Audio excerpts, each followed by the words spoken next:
قائم کیے ہیں جن کے دو بڑے مقصد ہیں۔ ایک مقصد ان اداروں کے قائم کرنے کا، اس طرح کی مجالس کے قائم کرنے کا، جس کے لیے ہم آج کے دور میں ایک لفظ استعمال کرتے ہیں تھنک ٹینک قائم کرنے کا جو مقصد ہے۔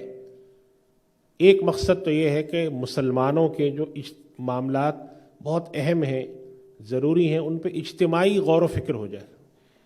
پہلے غور و فکر کا طریقہ یہ تھا کہ جیسے کوئی مسئلہ ہے، اس پر کسی دارالفتہ نے تحقیق کی، وہ ایک دارالفتہ گیا، پھر وہاں سے دوسرے دارالفتہ گیا، پھر تیسرے گیا، پھر چوتھے گیا، تو اس طرح وہ روٹیشن میں جاتا تھا، اور روٹیشن میں جانے میں چیزیں بہت مؤخر ہوتی ہیں۔ اس کے بجائے اگر ایک جگہ لوگ بیٹھ کر کسی مسئلے پر غور کر لیں، تو ایک جگہ پر بیٹھ کر ایک وقت میں 40-50 لوگ اگر ایک موضوع پر غور کریں تو اس کی تمام جہات سامنے آ جاتی ہیں۔ تو اس طرح کے ادارے مسلمانوں میں قائم ہونا شروع ہوئے اپنی سطح پر، جس کا بنیادی مقصد یہ تھا، نمبر 1 کہ مسلمانوں کے درمیان جو اجتماعی معاملات ہیں ان پر اجتماعی شکل میں، تھنک ٹینک کی شکل میں غور ہو، مسائل کا حل پیش کیا جائے۔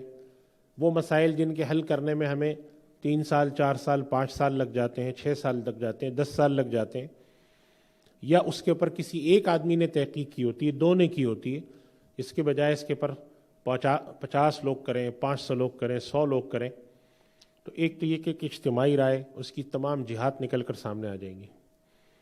اور دوسرا جو بڑا فائدہ ہے وہ یہ ہوا کہ معیارات مقرر کیے گئے۔ معیارات کا مطلب کیا ہوتا ہے؟ معیار کا مطلب ہوتا ہے کہ اسٹینڈرڈ کا جو بنیادی مقصد ہوتا ہے وہ ہوتا ہے لوگوں کے لیے، لوگوں کے فائدے کی غرض سے ایک ضابطۂ قانون بنا دینا۔ چونکہ دیکھیں علمی طور پر بہت سارے مسائل میں اختلاف ہوتا ہے۔ ایک تاجر آ کر کہتے ہیں کہ جی مجھے فلاں کام کرنا ہے، وہ میں کس طرح سے کروں، مجھے آپ ایک ضابطہ بنا دیں۔ ایک سنار آتے ہیں، کہتے ہیں جی میں سونے کا تاجر ہوں، سونے اور چاندی کے زیورات بھی بناتا ہوں، اس کے بسکٹ بھی بناتا ہوں، اور خام مال بھی میں دیتا ہوں، ڈلیوں کی شکل میں بھی بیچتا ہوں، مجھے کیا کرنا چاہیے؟ اب علماء کرام اگر مسائل پر گفتگو کر کے ان کو اتنا بڑا کتابچہ دے دیں، 5 جلدوں کی کتاب دے دیں، تو یہ ان کے لیے فائدہ مند چیز نہیں ہوتی۔ وہ کہتے ہیں کہ دیکھیں میرے پاس تو نہ وقت ہے، نہ میرے پاس اتنی صلاحیت ہے کہ میں یہ اختلافات سمجھوں، آپ مجھے ایک رہنما چیز بتا دیں۔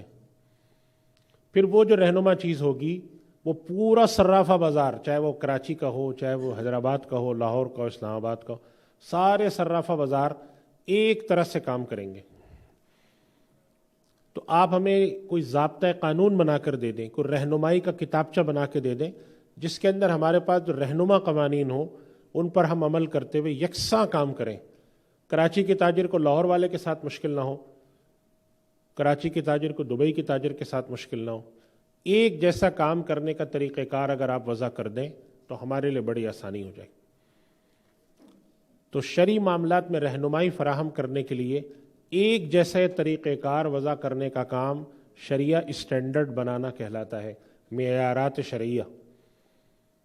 اگر فرض کریں کہ پاکستان کے صرافہ بازار کی ایسوسی ایشن یہ طے کر لے کہ ہم علماء کرام کے ایک گروہ کے ساتھ، کچھ اداروں کے ساتھ مل کر ایک گائیڈ بک بنائیں گے ہم صرافہ بازار کے لیے، اور صرافہ بازار کی جتنی بھی ایسوسی ایشن پاکستان میں ہیں وہ سب مل کر اس کو امپلیمنٹ کریں گی۔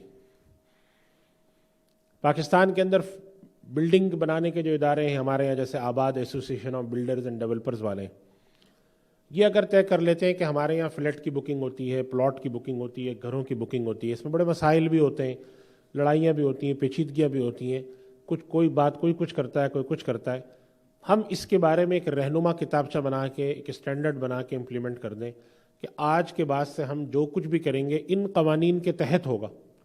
پھر اس کے بعد کوئی شکایت نہیں کرے گا کہ نہیں فلاں چیز میری نہیں ہوئی، فلاں چیز نہیں ہوئی، یا کوئی یہ نہیں کہے گا کہ فلاں مفتی صاحب نے مجھ سے کہا کہ ایسا کرنا جائز ہے، یا کوئی یہ نہیں کہے گا کہ فلاں لائر مجھ سے یہ کہتا ہے۔ اس کا فائدہ کیا ہوتا ہے؟ اس کا فائدہ یہ ہوتا ہے کہ جب ہم ایک اسٹینڈرڈ بنا کے اس کو نافذ کرتے ہیں، ایک معیار کو نافذ کرتے ہیں، ایک ضابطۂ قانون منظم بنا کے نافذ کرتے ہیں، تو معاملات کو ایک بہتر طریقے سے، یکساں طریقے سے، منظم طریقے سے چلانا آسان ہوتا ہے۔ چنانچہ دنیا میں اس ضرورت کا ادراک لوگوں کو بہت پہلے سے، دنیا میں اکاؤنٹنگ بنانے والے جتنے بھی ادارے ہیں آج سے نہیں 85 سال سے انہوں نے اپنے اسٹینڈرڈ بنائے ہوئے. دنیا میں اکاؤنٹنگ اسٹینڈرڈ ہے، ہم سب جانتے ہیں. اکاؤنٹنگ اسٹینڈرڈ کا مفہوم ہی یہی ہے کہ آپ اپنے پاس آج سے 100 سال پہلے حساب اپنی طریقے سے لکھتے تھے، کوئی کچھ لکھتا تھا، کوئی کچھ لکھتا تھا. ہندوستان کا لکھنے کا طریقہ الگ، لاہور کا الگ، کراچی کا الگ، پشاور کا الگ. آخر میں انہوں نے جا کے طے کیا کہ آئندہ اپنے یہاں حساب اور کتاب لکھنے کا ہم ایک جیسا طریقہ استعمال کریں گے.